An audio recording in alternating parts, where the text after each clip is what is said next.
Welcome to A Styled Life, the podcast for purpose-led female founders and senior leaders ready to use style as a powerful tool for confidence, impact and influence.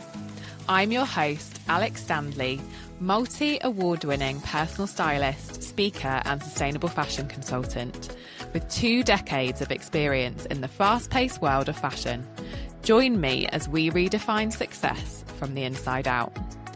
This podcast isn't just about clothes. It's about personal power, purposeful style, and creating a life that aligns with your values. So whether you're running a business, leading a movement, or stepping into your next chapter, you're in the right place.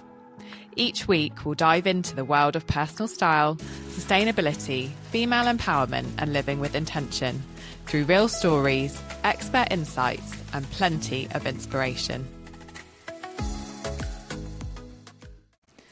Welcome back to a Style Trailblazers episode of the podcast, where I'll be speaking to bold, brilliant women who are building businesses, changing conversations and showing up powerfully in work and now in style too. These are my clients who went through the Style Trailblazers container with me to create their own unique signature style, capture their mission and impact in personal branding photography, and share their story in a live gallery evening reveal event. So today I'm so excited to be joined by Colette Mason, who is an AI consultant, which is very topical at the moment, I think. So let's just kick off straight into it and let's start with your journey, Colette. Can you tell us a little bit about what you do, your kind of work or mission that's really important to you and that lights you up, and what led you to do what you do? Well, my computing journey started when I was around 12 years old. My dad had got me a Meccano and train sets, and for my 12th birthday, I got my first computer. Up until then, digital watches were very new. I know I don't look that old. Digital watches were very new, calculators were very new.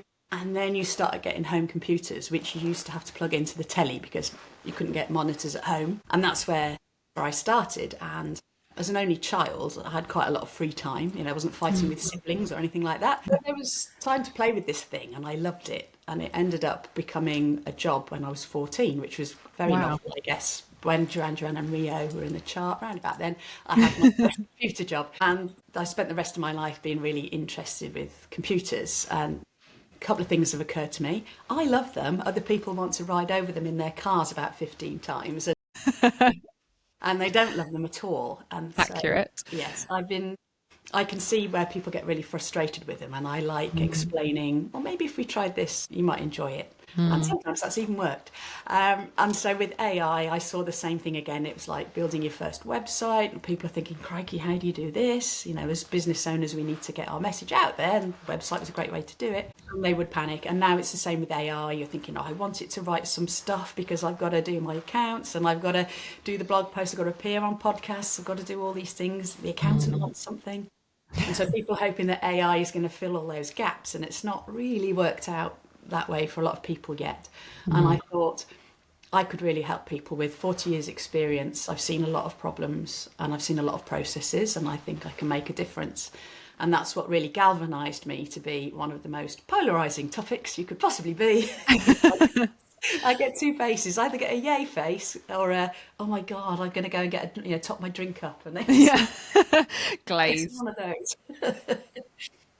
I think that's what I really love about your approach to it, though, because I think as a person anyway, like you bring a lot of fun and humor and like joy to your work. So you don't make it, you know, that kind of stereotypical, sterile kind of IT experience, which is such a joy. Like we've worked together and I found it such a brilliant experience. But I think that's the case if I look across all of the Style Trailblazers and the women that have worked in this container. You're doing it your own way and you're kind of carving out your own unique perspective in your industry. Yeah. And I love that about, you know, how you approach AI and, you know, a very human perspective. Yeah. Yeah, I think that makes, because people know a lot more about themselves than they do about computers. So the more I can Yes. make it human, use human metaphors, the quicker people's confidence builds. And like Stephen Bartlett says, well, if you haven't got any confidence just yet, borrow mine until you get your own. And I think that's quite a nice thing to do with any way you coach people, is to believe in them. And that gets rid of so many obstacles straight Yeah. away without too much effort from them. Yeah, definitely. And I think, the world is changing at such a fast pace, and that can feel quite scary. Yeah. So it's amazing when you can enlist experts who really, like you said, you've got so many years of experience in this field before AI, Yes. and having a trusted expert in that field is really important. I think when things are moving so fast, it can feel quite scary. Yes, sort of exciting in one way and quite scary, because it's not just your business, it's, how will society be different? I'm not a parent, but I'd be thinking, what sort of job might my kids have? What sort of world are they going to have? So I Yeah. think it's quite, it's quite a big thing, and people are a bit nervous of it, but I think it's one of the, it's a bit like passing your driving test. You've got to go, you've got to book the test, you've got to get on. Yeah. If you don't take the test and learn the ropes, then you're going to have big problems later on. Yeah, definitely. And I think that's the thing, although it feels scary, like you don't want to get left behind either, because this is happening whether you're on the train or not. So we may as well I get think on board. the early adopters are going to be faster and more skilled, just like, people giving keynote speeches back on YouTube when that was the first thing. And so, people are going to get faster. The longer you leave it, really harder it's going to be to catch up. So I thought, yes, I need to help those people, because nobody's really helping those people. No. So I'll do it. Yeah, definitely. I love that. So if we think about Style Trailblazers and we rewind back to before your kind of style evolution and how you were feeling about your wardrobe and your image and all of those lovely things, can we wind back to perhaps what wasn't working, or if there was a moment where you thought, yeah, my style needs to evolve, or I really need to be part of this process because... Yeah, I think I'd looked at other people's websites and I'd seen they had lovely pictures. I'm not really a comparison person, but I saw lots of other people with great pictures that really looked like them and really felt like them. And I thought, I've got pictures of me is with with a cagoule on next to a lake, and that's it. That's all. I haven't really got any other pictures, because I resisted having my picture taken. I thought, I think that's probably holding me back somewhere in my unconscious mind, and it's holding me back in terms of opportunities. So I'd do my speaker profile PDF, and there'd be the one picture that was vaguely decent enough in there. Yeah.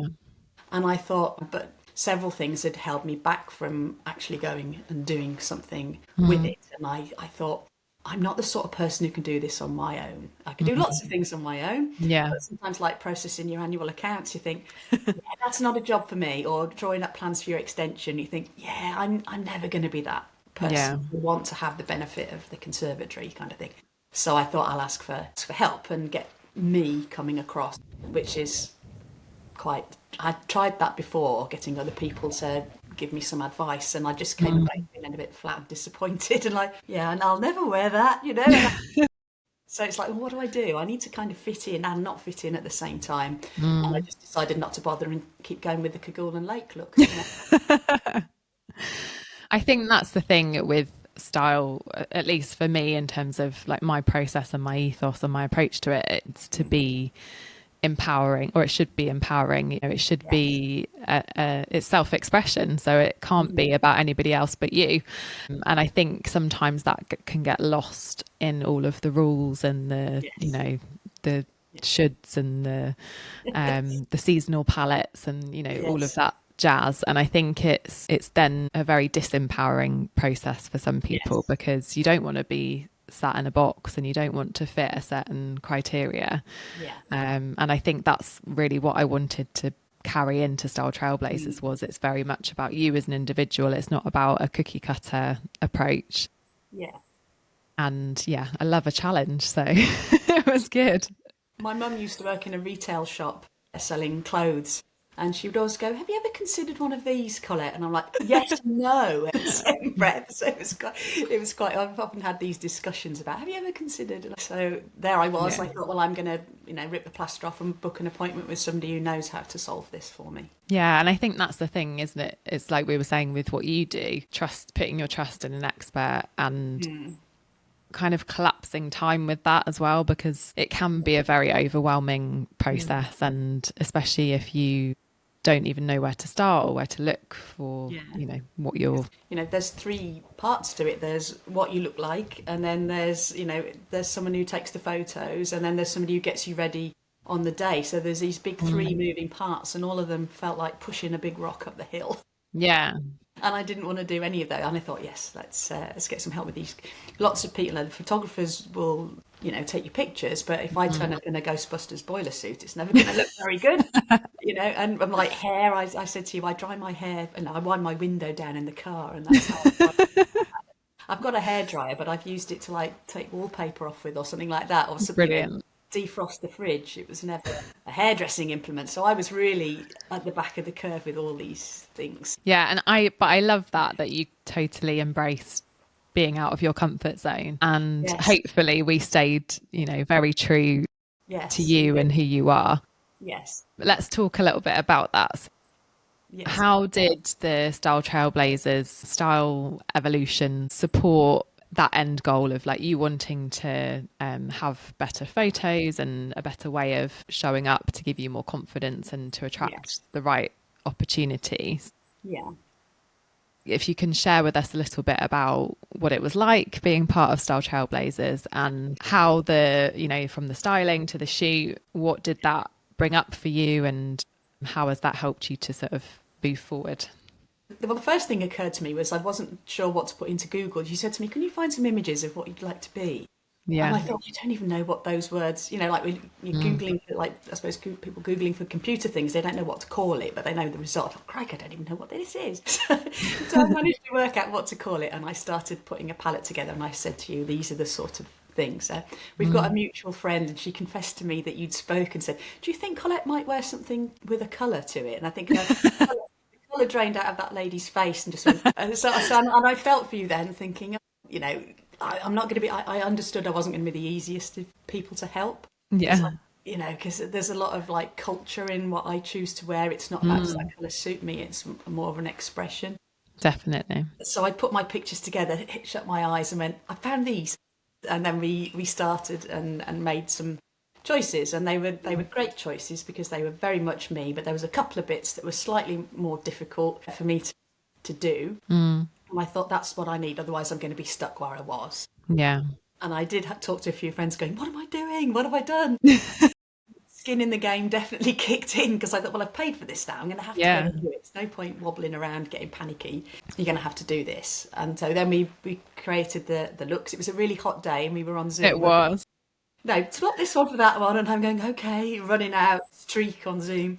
Melting. It'd be all like this, and things didn't fit properly because I haven't got much skill, But we got the outfits, I photographed them so for posterity, so we knew what I was going to wear on the day, and I remembered to bring the right things that you said to me. I put them in my rucksack, zipped it up, bought 2 cans of gin and tonic at Sainsbury's in case I panicked and needed one on the way there. I didn't. Dutch courage. So that was good. The cans of gin and tonic stayed in way after the shoot. And that's what I did. Turned up and thought, I've never done this before. I said to you, can I be first? Because I might bolt or panic or something. And you kindly let me go first. And then I had the rest of the day to watch other people's experiences, which was fun and good for me as well. Watching how other people thought about their appearance was quite, wow, do people really think that? And then people like to pull things in the mirror like that. So interesting. Yeah, I haven't done that for a long time, Maybe if I had a wardrobe malfunction, I might pull a garment. But so it was quite interesting looking, other people would look in the mirror and have a completely different experience that I would have looking in the mirror. Because I don't really bother. I'm off doing something, So I don't stop to look or put makeup on. I think, well, that's 20 minutes. I could be building something, going, having a conversation with somebody. It was interesting to see how other people approached it. And I was really relieved to see that they weren't all looking at in The Simpsons when Marge has got that Chanel suit on. There's going to be 5 of them and me, But everyone had their own different styles, which was Yeah. brilliant. Colours and textures and garments and choices and jewellery. So it was really nice to see everybody'd got something. It wasn't like this one thing that was going to fit everybody looking like a mover and shaker. Everyone had stuff, and that it would have, in a way, it would have been nice to know that a little bit before. But it was brilliant seeing people's outfits on the day. So there's either way. Yeah. So that's and then I just kept myself busy for the rest of the day taking pictures and Yeah, you were amazing, a good videographer.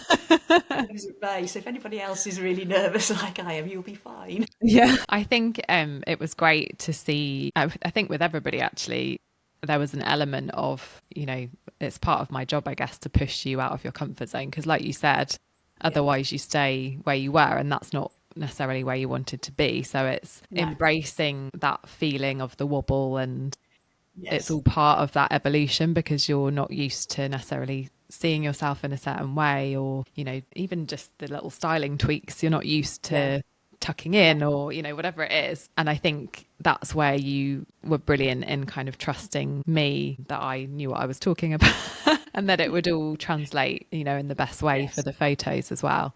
Yes. And I think that's a really important part of the kind of stylist and client relationship, is having that trust, but also for me to really understand you so that I can build out what feels true to you in terms of that self-expression as well. Because there was one of the ladies said, I don't like this, this bit of my body I'm not too fond of. And she'd got something that really suited her.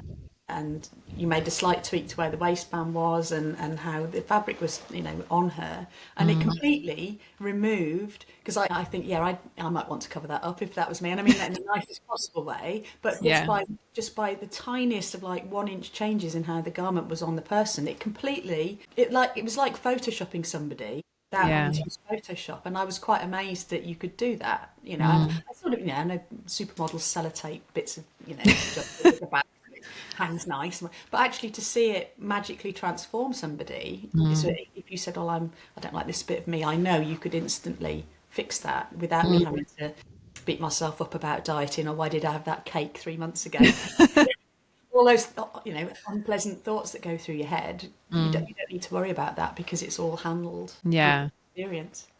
You're definitely in safe hands. And I think that's the thing. I suppose it's the same thing as we were saying earlier about it. I want it to always be an empowering process, and we've all got body hang-ups and things that we don't like about ourselves, and that's just human nature. That's how we all are built, with that kind of negativity bias and all the social conditioning that sits in the back of our minds. And I think it's mine and Steffi's job to sort of make everyone feel the very best of themselves, but also knowing that everybody is completely different in terms of shape and size and what those individual hang-ups are going to be. So again, I suppose it's just really understanding who you are and what your shape is, and how you want to show up as well is really important. So style and sustainability is obviously a really important part of my ethos, as you know. What's your relationship like with sustainability in terms of how you dress and how you shop? And has that changed at all as part of this experience? I think part of me is very sustainable. The lower half of me is very sustainable. I have 3 pairs of workman's trousers that you would wear in a warehouse, because they've got great pockets, and I'm a fan of pockets. And I've got maybe 6 pairs of shoes, and that'll be like flip-flops and trainers and walking boots, useful shoes. But the top half of me is a bit of a disaster, because I've t-shirts, because I express a lot of what I am through the t-shirt sort of things, and it's a bit like people will choose a handbag to go with some shoes, and I'll think, I'll better wear a Ramones thing at my Green Day concert, because that will go, So that little bit of me, but I do keep them until they drop to bits, and I've got some t-shirts from probably 1986. Wow, so as old as me. So in that way, I am sustainable. Yeah, I've not really thought about it that much. I think about like recycling at home, but because I'm not really into fashion, I'll be honest, I didn't even know it was a thing until you started to speak to me about it. And then I thought, I quite like buying used things off eBay, other things like lights or tripods and gadgets, used phones and tablets. But I've never really thought about clothes, because I'm always buying my clothes at a concert at the merch stand, And it did get, I was quite, thinking about how different fabrics degrade and things like that. I've not really thought about that particularly. So it did raise my awareness because, like I say, I'm not in the fashion world at all. I've never had a reason to think about it. But as soon as you mentioned it and seeing how good the ladies' outfits were, and they said, "Oh, I got this secondhand from a place that you recommended," and I thought that looks brand new, Yeah. and it suits you, and it's almost like it's been tailor made for you, and yet it was already out there, and you just knew where to look. Yeah. And I got one of the things you recommended for me. You said, "I'll go and get that." It was a great price, and it was it fitted me perfectly when it arrived. And I thought I could probably do, especially like really cool T-shirts from Yeah. 1983 or something, a tour T-shirt. I know where to look now. Yeah, definitely. Yeah, so it has made me think a lot more about it because a lot of the things I like are quite hard to get hold of. So Yeah. I did look at the site we mustn't mention, beginning with a T. There's lots of like goth clothes. Lots of things like that suit my taste. But I thought, no, I won't look there anymore. I'll look somewhere else. So that's definitely a change. That's brilliant. And I think it is just about having that level of intention rather than just going for, we all want ease and convenience. I think that's often the number one criteria. But I think it's good to have had your eyes open to like other possibilities like vintage and beyond retro and all those kind of things. Yeah. Because like you said, it needs to be somewhere that's in keeping with your signature style and your personality. Because it's pointless me saying to you, go and shop at XYZ and they don't have anything that, is right for you. So obviously important. Definitely. Okay. So thinking about going through this experience, and perhaps there's other women listening that are also stepping into more visibility or reinventing how people see them, what would your advice be to the woman who knows she's ready for a change, but she's not quite sure, she's feeling a bit nervous about going for that change, or she's not quite sure where to start? I think it would be my advice that always applies to life: just rip the plaster off and crack on. That's pretty much how I deal with every, kayak moment in life where you've tipped over and you need to right yourself or you need to get something done. I think the longer you think about it, the bigger and harder it becomes. So if you find somebody who you can trust, who can help you, just rip the plaster off and do it. I wouldn't have any qualms at all saying next time there's another experience like this, just go and do it. I think don't make it bigger than it is. You're going to have hundreds of pictures taken on the day. There's lots of different permutations of outfits you can have, and you can be made to look good on the day without photoshopping you. So there really isn't anything to get really nervous about. Nervous, excited, nervous, but not panicky, horrible. Nervous. Yeah. And do you feel like, because I know we've talked a lot about your individual expression, and yes, do you feel like you came to a point that you're happy with how your photos can be taken, like you can see how you're going to use them out in the world, and it's going to help you with those opportunities moving forward? And yeah, definitely. I've invested in some press and PR advice to get more visibility, and the people who are operating in those arenas look like they should be operating in those arenas. So it was a perfect time for the two things just came along at the same time, and it was a really good opportunity to do that. And I think another thing I've noticed is because I was so anti what I look like, totally on a Friday and a Saturday night now I'm wearing different things. So I'm just wearing, well, if I don't wear that I'll get arrested for streaking down High Street. I actually think a bit more, and I find I enjoy the evening a bit more instead of just thinking, well, this band t-shirt goes with that band. I've now got some more you've got different styles. There's the sort of the Vivienne Westwood lady, the sort of the statement maker kind of phrase. I thought, I want to be more of a statement maker all the time for me, and not necessarily to get this business message across. That was a happy accident. And people are going, where did you get those boots from? And I'm going, and nobody's ever said that to me for decades.